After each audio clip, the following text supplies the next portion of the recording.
channel English Point with Sanskriti. So today we start types of pronoun part 2, rule number 2, personal pronoun. And I already explained rule number 1 and definition of pronoun whatever is here. So today we start rule number 2, personal pronoun.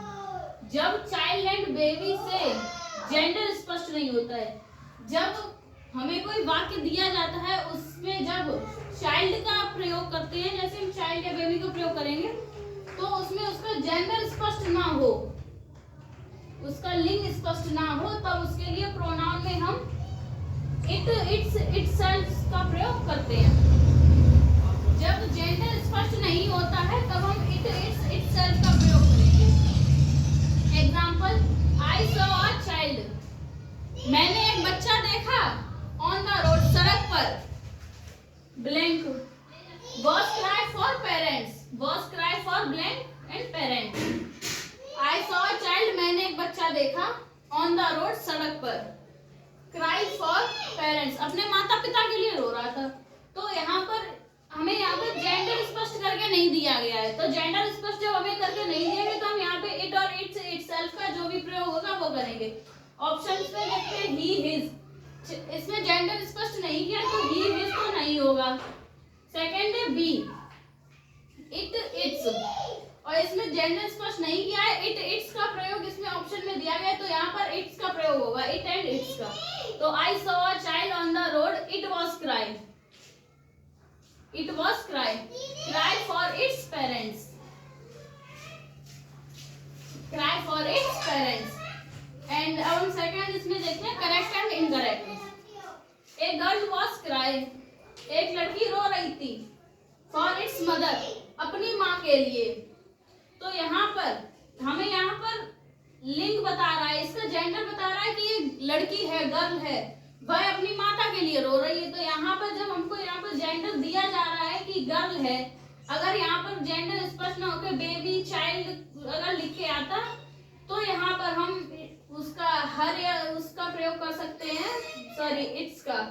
लेकिन यहाँ पर हमें gender बता रहा है कि ये girl है, लड़की है, तो यहाँ पर इट्स का प्रयोग नहीं होगा, तो ये इनकरेक्ट है। एंड सेकंड है it was a girl, it, a girl was crying, एक लड़की रो रही है, फॉर हर मदर, यहाँ पर हर का प्रयोग होगा क्योंकि यहाँ पर बताया जा रहा है कि लड़की, और लड़की के लिए जब हम इसको ऑब्जेक्ट में चेंज करेंगे तो यहाँ पर हर होगा। And it's correct. So let start rule number 3। जब विभिन्न प्रोनाउन, जब अलग अलग सर्वनाम एक ही सेंटेंस में प्रयुक्त होते हैं, जब अलग अलग प्रोनाउन के लिए हमारे केवल 3 पर्सन है, first person, second person and third person. और जब विभिन्न प्रोनाउन यानी कि इन 3 प्रोनाउन में से फर्स्ट पर्सन के 2 हैं, आई और वी, सेकंड पर्सन का 1 है एंड थर्ड पर्सन के 4 हैं।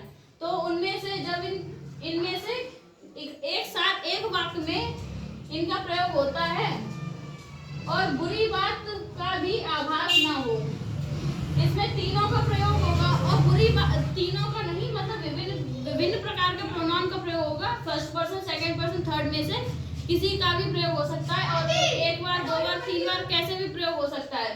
तो इस सेंटेंस में बुरी बात का आभास नहीं होगा, यानी कि हमें फीलिंग आती है ना कुछ बुरा होने वाला, तो इस तरह से बुरी बात की फीलिंग नहीं होगी, आभास नहीं होगा, बुरी बात का आभास नहीं होगा। तो उन्हें 2, 3, 1 के नियम अनुसार अरेंज करते हैं। उनको 2, 3, 1 मैं आपको बताती हूँ। 2 है यहाँ पर सेकेंड पर्सन, 3 है यहाँ पर थर्ड पर्सन एंड 1 है यहाँ पर फर्स्ट पर्सन।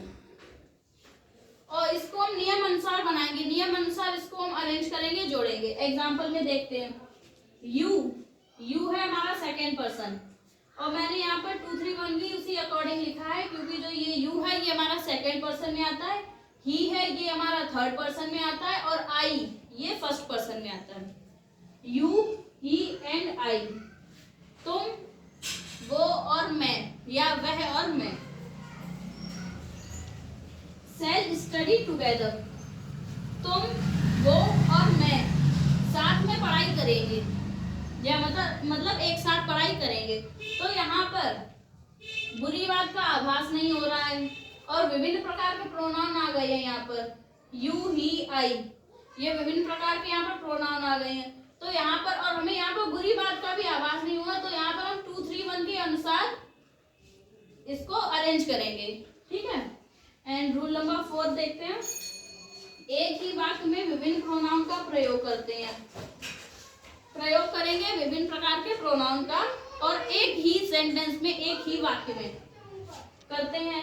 समय, यदि उसमें अपना दोष स्वीकार किया गया है, और उसमें जब अपना दोष स्वीकार किया गया, अपनी गलती या अपना वो स्वीकार किया गया है, अथवा कोई बुरी बात नहीं कही गई है, कोई बुरी बात कही गई हो, इसमें दिया है एक वाक्य में विभिन्न प्रोनाउन का प्रयोग करते हैं, ठीक है, और उसमें अपना दोष स्वीकार करते समय अपना दोष स्वीकार किया गया हो, अथवा बुरी बात कही गई हो, जिसमें हम अपनी गलती को स्वीकार कर रहे हैं और कोई बुरी बात कह रहे हैं, तो प्रोनाउंस को 13-2 यानी कि 132 132 के नियम अनुसार अरेंज करते हैं। एग्जाम्पल, आई, ये आई हमारा फर्स्ट पर्सन में आता है, फर्स्ट पर्सन। एंड ही है, ये हमारा थर्ड पर्सन में आता है, ही ये आता है थर्ड पर्सन में। एंड जो यू है, यू हमारा आता है सेकेंड पर्सन में, second person. I, he and you, मैं, वो और तुम एक साथ कभी नहीं रह सकते हैं। नेवर, नेवर हम कभी नहीं के लिए लगाते हैं, कभी भी साथ नहीं रह सकते हैं।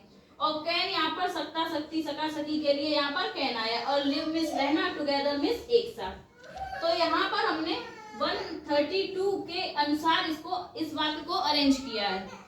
That's it. Thanks for watching my video.